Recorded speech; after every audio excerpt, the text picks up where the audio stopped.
Black Crow. There was once a queen who had a little daughter, still too young to run alone.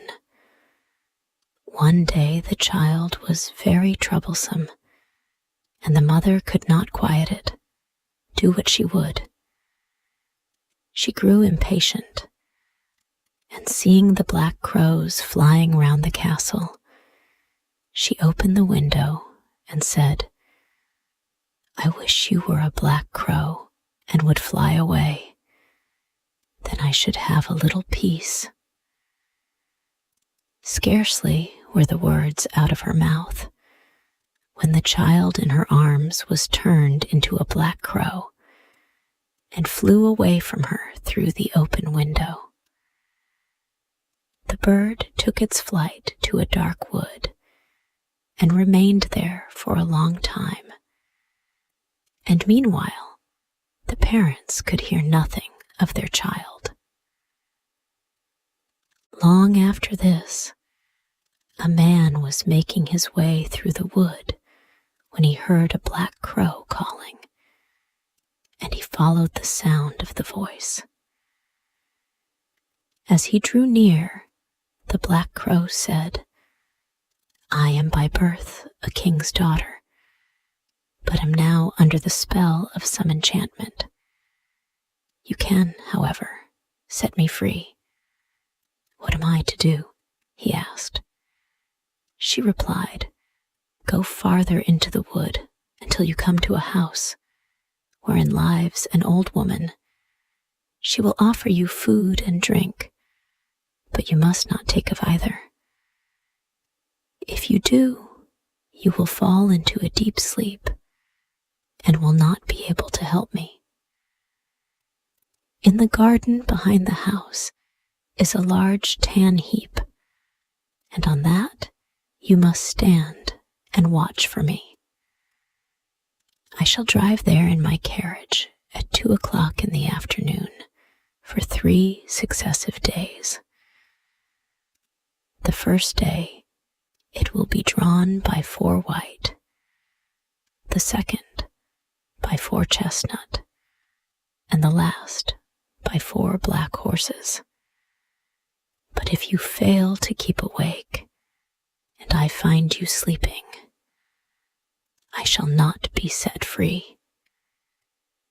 The man promised to do all that she wished, but the black crow said, "Alas, I know even now that you will take something from the woman and be unable to save me."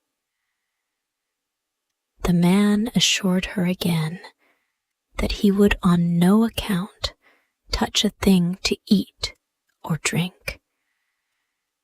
When he came to the house and went inside, the old woman met him and said, "Poor man, how tired you are. Come in and rest, and let me give you something to eat and drink." "No," answered the man, "I will neither eat nor drink." But she would not leave him alone, and urged him, saying, "If you will not eat anything, at least you might take a draught of wine. 1 drink counts for nothing." And at last he allowed himself to be persuaded and drank. As it drew towards the appointed hour, he went outside into the garden and mounted the tan heap to await the black crow.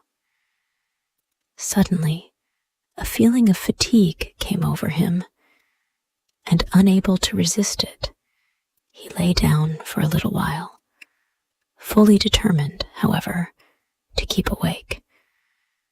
But in another minute, his eyes closed of their own accord, and he fell into such a deep sleep that all the noises in the world would not have awakened him. At 2 o'clock, the black crow came driving along, drawn by her 4 white horses, but But even before she reached the spot, she said to herself, sighing, "I know he has fallen asleep." When she entered the garden, there she found him as she had feared, lying on the tan heap, fast asleep. She got out of her carriage and went to him. She called him and shook him, but it was all in vain. He still continued sleeping. The next day at noon, the old woman came to him again with food and drink, which he at first refused. At last, overcome by her persistent entreaties that he would take something, he lifted the glass and drank again. Towards 2 o'clock, he went into the garden and on to the tan heap to watch for the black crow. He had not been there long before he began to feel so tired that his limbs seemed hardly able to support him, and he could not stand upright any longer. So again he lay down and fell fast asleep. As the black crow drove along her 4 chestnut horses, she said sorrowfully to herself, "I know he has fallen asleep." She went as before to look for him, but he slept, and it was impossible to awaken him. The following day, the old woman said to him, "What is this? You are not eating or drinking anything. Do you want to kill yourself?" He answered, "I may not and will not either eat or drink." But she put down the dish of food and the glass of wine in front of him, and when he smelt the wine, he was unable to resist the temptation and took a deep draught. When the hour came round again, he went as usual on to the tan heap in the garden to await the king's daughter. But he felt even more overcome with weariness than on the 2 previous days, and throwing himself down, he slept like a log. At 2 o'clock, the black crow could be seen approaching, and this time her coachman and everything about her, as well as her horses, were black. She was sadder than ever as she drove along, and said mournfully, "I know he has fallen asleep and will not be able to set me free." She found him sleeping heavily, and all her efforts to awaken him were of no avail.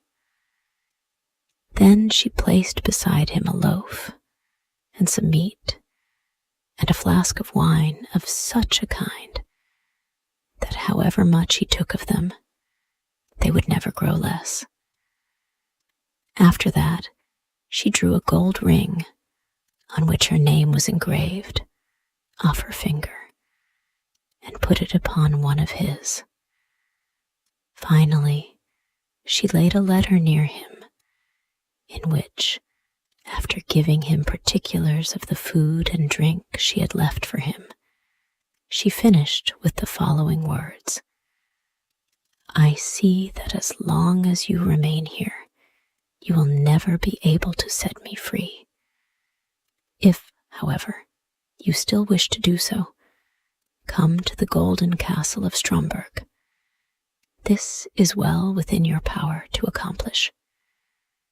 She then returned to her carriage and drove to the golden castle of Stromberg. When the man awoke and found that he had been sleeping, he was grieved at heart and said, "She has no doubt been here and driven away again, and it is now too late for me to save her." Then his eyes fell on the things which were lying beside him. He read the letter and knew from it all that had happened. He rose up without delay, eager to start on his way and to reach the castle of Stromberg, but he had no idea in which direction he ought to go.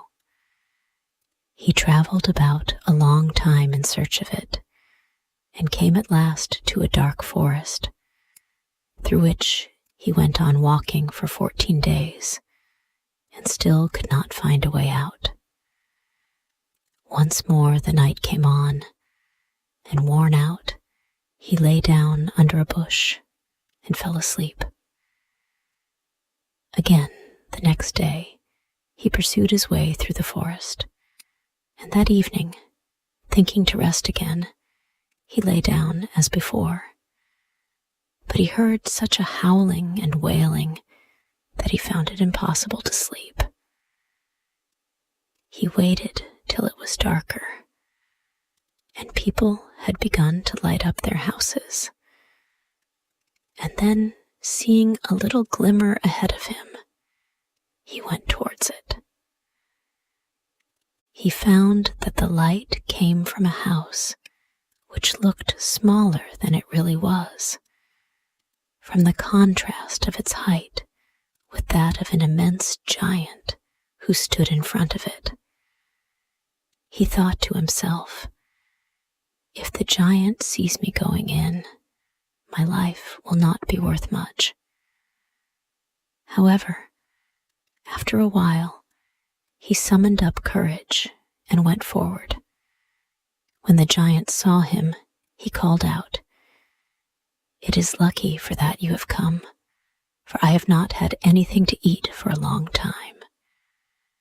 I can have you now for my supper."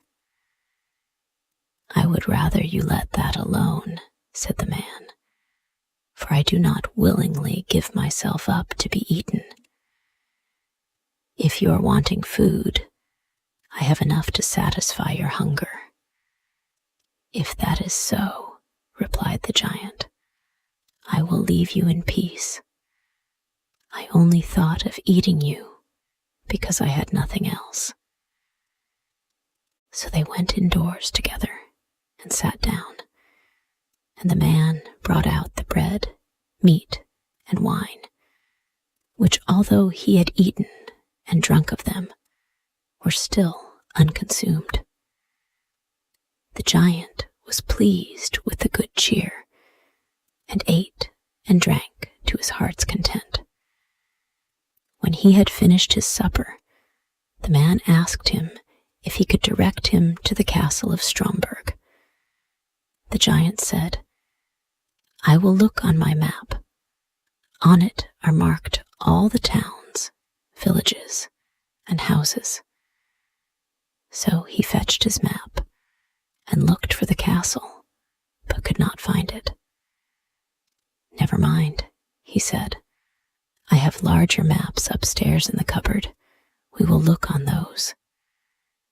But they searched in vain, for the castle was not marked even on these. The man now thought he should like to continue his journey, but the giant begged him to remain for a day or two longer, until the return of his brother, who was away in search of provisions. When the brother came home, they asked him about the castle of Stromberg, and he told them he would look on his own maps as soon as he had eaten and appeased his hunger. Accordingly, when he had finished his supper, they all went up together to his room and looked through his maps, but the castle was not to be found. Then he fetched other older maps, and they went on looking for the castle until at last they found it, but it was many thousand miles away. "How shall I be able to get there?" asked the man. "I have 2 hours to spare," said the giant, "and I will carry you into the neighborhood of the castle. I must then return to look after the child who is in our care." The giant, thereupon, carried the man to within about 100 leagues of the castle, where he left him, saying, "You will be able to walk the remainder of the way yourself." The man journeyed on day and night till he reached the golden castle of Stromberg. He found it situated, however, on a glass mountain, and looking up from the foot, he saw the enchanted maiden drive round her castle and then go inside. He was overjoyed to see her, and longed to get to the top of the mountain, but the sides were so slippery that every time he attempted to climb, he fell back again. When he saw that it was impossible to reach her, he was greatly grieved, and said to himself, "I will remain here and wait for her." So he built himself a little hut, and there he sat and watched for a whole year, and every day he saw the king's daughter driving round her castle, but still was unable to get nearer to her. Looking out from his hut one day, he saw 3 robbers fighting, and he called out to them, "God be with you." They stopped when they heard the call, but looking round and seeing nobody, they went on again with their fighting, which now became more furious. "God be with you," he cried again, and again they paused and looked about, but seeing no one, went back to their fighting. A third time he called out, "God be with you," and then thinking he should like to know the cause of dispute between the 3 men, he went out and asked them why they were fighting so angrily with one another. One of them said that he had found a stick, and that he had but to strike it against any door through which he wished to pass, and it immediately flew open. Another told him that he had found a cloak which rendered its wearer invisible, and the third had caught a horse which would carry its rider over any obstacle and even up the glass mountain. They had been unable to decide whether they would keep together and have the things in common, or whether they would separate. On hearing this, the man said, "I will give you something in exchange for those 3 things. Not money, for that I have not got, but something that is of far more value. I must first, however, prove whether all you have told me about your 3 things is true." The robbers, therefore, made him get on the horse, and handed him the stick and the cloak, and when he had put this round him, he was no longer visible. Then he fell upon them with the stick, and beat them one after another, crying, "There, you idle vagabonds, you have got what you deserve. Are you satisfied now?" After this, he rode up the glass mountain. When he reached the gate of the castle, he found it closed, but he gave it a blow with his stick, and it flew wide open at once, and he passed through. He mounted the steps and entered the room where the maiden was sitting, with a golden goblet full of wine in front of her. She could not see him, for he still wore his cloak. He took the ring which she had given him off his finger and threw it into the goblet, so that it rang as it touched the bottom. That is my own ring," she exclaimed. "And if that is so, the man must also be here who is coming to set me free." She sought for him about the castle, but could find him nowhere. Meanwhile, he had gone outside again and mounted his horse and thrown off the cloak. When therefore she came to the castle gate, she saw him and cried aloud for joy. Then he dismounted and took her in his arms, and she kissed him and said, "Now you have indeed set me free, and tomorrow we will celebrate our marriage."